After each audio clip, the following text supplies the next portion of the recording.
हाँ, तो प्यारे विद्यार्थियों, जो नेक्स्ट जो टॉपिक है वो salient features of British constitution है, इसका पार्ट 2। जैसे कि पिछले जो टॉपिक था सेलिएंट फीचर्स का, उसमें मैंने कुछ एक चीज़ें पहले आपसे डिस्कस की थी। आज मैं आगे और फर्दर आपसे डिस्कस करने लगा हूँ कि इसकी और विशेषताएं क्या हैं जो इंग्लैंड का संविधान है। इसका पार्ट 2 में मैंने इसको डिवाइड किया है। इसका जो फर्स्ट पॉइंट है that is by cameral legislature. By cameral legislature क्या होता है? बाई कैमरल लेजिस्लेचर, जो इसे दो सदनीय विधान पालिका कहते हैं। इससे अभिप्राय ये है कि जो सदन होता है इंग्लैंड में, उसके जो जिसे हम पार्लियामेंट कहते हैं, विधान पालिका वहां की, उसके दो सदन है। एक है हाउस ऑफ लॉर्ड्स, जिसे ऊपरी सदन कहते हैं, और एक है हाउस ऑफ कॉमन्स, जिसे कि निचला सदन कहते हैं। जैसे भारत में राज्यसभा है, वैसे इंग्लैंड में हाउस ऑफ लॉर्ड्स है, और जिस तरह से भारत में लोकसभा है, वहाँ हाउस ऑफ कॉमन्स है। लेकिन जो मेन फर्क ये है कि वहाँ की विधान पालिका का, कि वहाँ जो हाउस ऑफ लॉर्ड्स है उसमें बहुत सारे मेंबर जो होते हैं वो पीढ़ी दर पीढ़ी आगे चलते हैं, हेरिडेटरी जो मेंबर्स होते हैं। नेक्स्ट पॉइंट है that is unitary government. Unitary government वो होती है जिस देश में जो देश का प्रशासन है एक जगह से चलता है। इंग्लैंड की जो सरकार है वहां पर वो सारा प्रशासन जो होता है वो सारा केंद्र से चलता है। इसमें सारी शक्तियां केंद्र के पास होती हैं, और इसमें केंद्र और राज्यों के बीच में शक्तियों का विभाजन नहीं होता है। हिंदी में यूनिटरी गवर्नमेंट को हम एकात्मक सरकार कहते हैं। आगे जो नेक्स्ट टॉपिक है that is independent supreme court.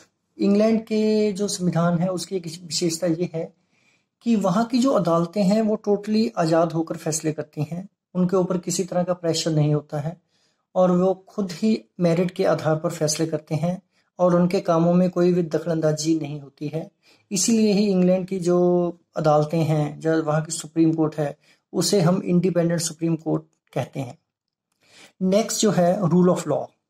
ये इंग्लैंड के संविधान की एक खास विशेषता है कि इंग्लैंड में कानून का शासन पाया जाता है। कानून का शासन क्या होता है? कानून का शासन से अभिप्राय है जिस देश में कानून के अनुसार सारे काम होते हैं और कानून ही सबसे बड़ा होता है। ये रूल ऑफ लॉ का जो कॉन्सेप्ट है दुनिया के बहुत सारे देशों ने इंग्लैंड से लिया है, और इसमें कानून ही सबसे बड़ा है। कोई भी नेता, कोई भी जो वहाँ सरकारी अधिकारी है, वो कानून से ऊपर नहीं है। इसलिए ही इंग्लैंड में रूल ऑफ लॉ का कॉन्सेप्ट माना जाता है, कानून का शासन। नेक्स्ट है मिक्स्ड गवर्नमेंट। इंग्लैंड में जो सरकार है वो मिश्रित सरकार मानी जाती है।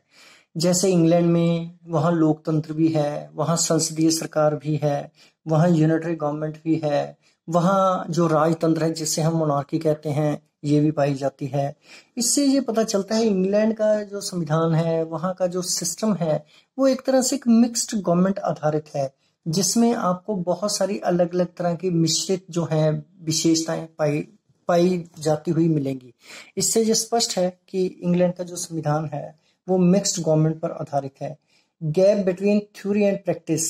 इंग्लैंड में कहने को तो राजतंत्र है, लेकिन जब हम प्रैक्टिकली देखते हैं जो देश की सारी शक्तियां हैं वो राजे या रानी के पास नहीं है, बल्कि देश का जो प्रैक्टिकली जो सिस्टम है वो पार्लियामेंट्री गवर्नमेंट होने के कारण इंग्लैंड में देश के प्रधानमंत्री जो हैं वो बहुत शक्तिशाली हैं, और वहाँ के जो कैबिनेट मंत्री हैं उनके पास भी शक्तियां बहुत हैं। वहाँ कैबिनेट मंत्रियों को कैबिनेट सेक्रेटरी का नाम दिया जाता है।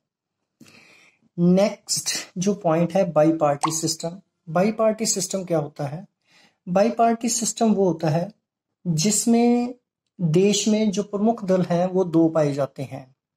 इंग्लैंड का जब हम वहाँ की सिस्टम की हम विशेषताएं देखते हैं तो हम देखते हैं कि इंग्लैंड में जो मुख्य राजनीतिक दल हैं, एक वहाँ पर कंजर्वेटिव पार्टी है मेन, और दूसरी जो पार्टी है दैट इज लेबर पार्टी।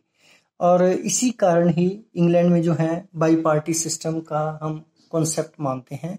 और इंग्लैंड में इसके अलावा कुछ और छोटे मोटे दल भी हैं, लेकिन आम तौर पर जो वहाँ के लोग हैं वो जो मुख्य पार्टियां हैं उनको ही अपनी वोट का इस्तेमाल के द्वारा इन मुख्य पार्टियों को ही अपनी वोट देना पसंद करते हैं। इसलिए ही इंग्लैंड का जो संविधान है उसमें हम बाई पार्टी सिस्टम जो है उसकी एक विशेषता पाई जाती है। ये जैसा कि मैंने आपको बताया कि मुख्य राजनीतिक दल जो हैं, एक तो है लेबर पार्टी और एक है कंजर्वेटिव पार्टी। धन्यवाद।